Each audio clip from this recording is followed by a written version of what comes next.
ആത്മബന്ധുക്കൾക്ക് വിനീതമായ നമസ്കാരം. ആ പരമമായ സത്യത്തെ അറിയാൻ നാം എന്താണ് ചെയ്യേണ്ടത്? നമുക്ക് എല്ലാ ദുഃഖങ്ങളും ഇല്ലാതെയാകാൻ ചെയ്യേണ്ട മാർഗം കഴിഞ്ഞ ദിവസം നമ്മൾ പറഞ്ഞു കഴിഞ്ഞു.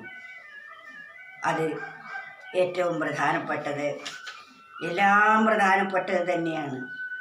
ഉള്ളതായിട്ടുള്ളത് എവിടെയാണ്? അത് തൻ്റെ ഉള്ളിലാണ്. ഉള്ളതൊന്നുണ്ടുള്ളിലല്ലാതല്ല മറ്റെങ്ങും, അത് കണ്ടിടാനായുള്ളിനുള്ളിൽ ചെല്ലണം നമ്മൾ. ആ ഉള്ളിലെത്തിക്കഴിയുമ്പോൾ എന്താണ്? അല്ലലിൻ കല്ലോലമൊന്നും തെല്ലുമില്ലങ്ങ്, എല്ലാം ഉള്ള പോലുള്ളിൻ്റെ ഉള്ളിൽ ഉല്ലസിച്ചിടും.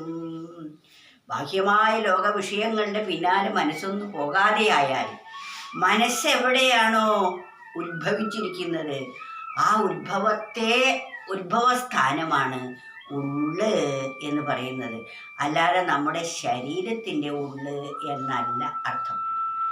മനസ്സ് ബഹിർഗമിക്കാതെ എവിടെ നിന്ന് വന്നുവോ അവിടേക്ക് തിരിച്ചെത്തുന്നതാണ് ഉള്ള് എന്ന് പറയുന്നത്. അത് ബോധത്തിൽ നിന്നാണ് ഈ മനസ്സുണ്ടായത്. ബോധത്തിൻ്റെ ചലനമാണ് മനസ്സ് എന്ന് പറയുന്നത്. ബോധം എങ്ങനെയുണ്ടായി? ആ പരമാത്മാവിൻ്റെ ചലനാവസ്ഥയാണ് ബോധം. ബോധം വീണ്ടും ചലിച്ചപ്പോഴാണ് മനസ്സായി രൂപാന്തരപ്പെട്ടിരിക്കുന്നത്. മനസ്സായപ്പോഴാണ് ഇന്ദ്രിയങ്ങളിൽ കൂടി ശബ്ദസ്പർശ രൂപരസഗന്ധങ്ങളായി വേർതിരിഞ്ഞ് അവയിലെല്ലാം മനസ്സ് ഇഷ്ടാനിഷ്ടങ്ങളും രാഗദ്വേഷങ്ങളും കാമക്രോധങ്ങളും എല്ലാം വളർന്നു. ഇതിൽ നിന്നെല്ലാം, ഈ നാനാഭാഗത്തിൽ നിന്നെല്ലാം മനസ്സ് പിൻവലിഞ്ഞ ശേഷം അത് അതിൻ്റെ ഉൽപ്പത്തിയിലേക്ക് തിരിച്ചു പോകുന്നതാണ് ഉള്ളിലോട്ട് പോവുക എന്ന് പറയുന്നത്. അങ്ങനെ ആ ഉള്ളോട്ട് പോയി കഴിയുമ്പോൾ എന്താണ് അവസ്ഥ? അതും നമ്മൾ പറഞ്ഞു.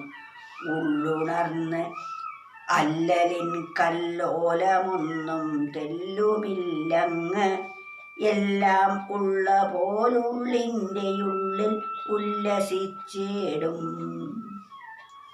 ഇനി ആ ഉള്ള് ഉണരാൻ എന്ത് ചെയ്യണം എന്നാണ് അടുത്ത് പറയുന്നത്.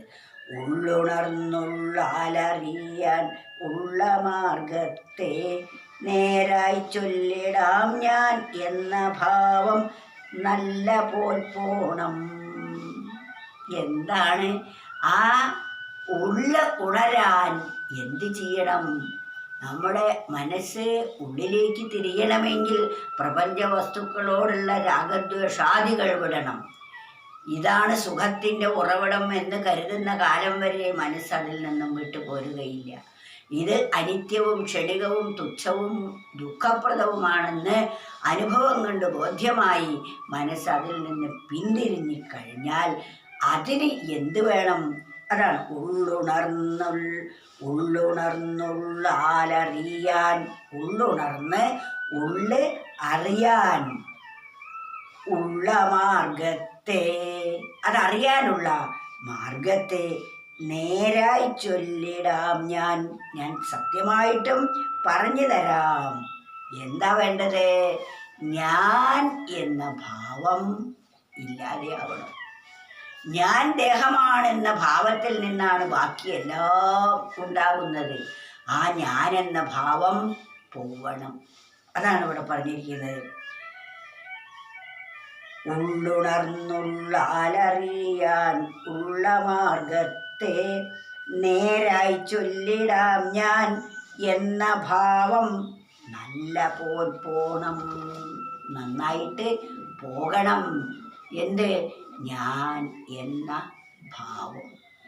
ഞാനൊരു പ്രത്യേക വ്യക്തിയാണ്, ഞാൻ സ്ത്രീയാണ്, ഞാൻ പുരുഷനാണ്, ഞാൻ ഇന്ന ആളാണ്, ഞാൻ ഇന്ന തറവാട്ടിൽപ്പെട്ട ആളാണ്, ഇന്ന അച്ഛൻ്റെ അമ്മയുടെയും കുട്ടിയാണ്, ഇന്ന ആൾ എൻ്റെ കുട്ടിയാണ്, ഇതെൻ്റെ സഹോദരനാണ്, ഇതെൻ്റെ ബന്ധുവാണ്, ഇത് അയൽക്കാരാണ്, ഇത് ശത്രുവാണ്, ഇത് മിത്രമാണ്.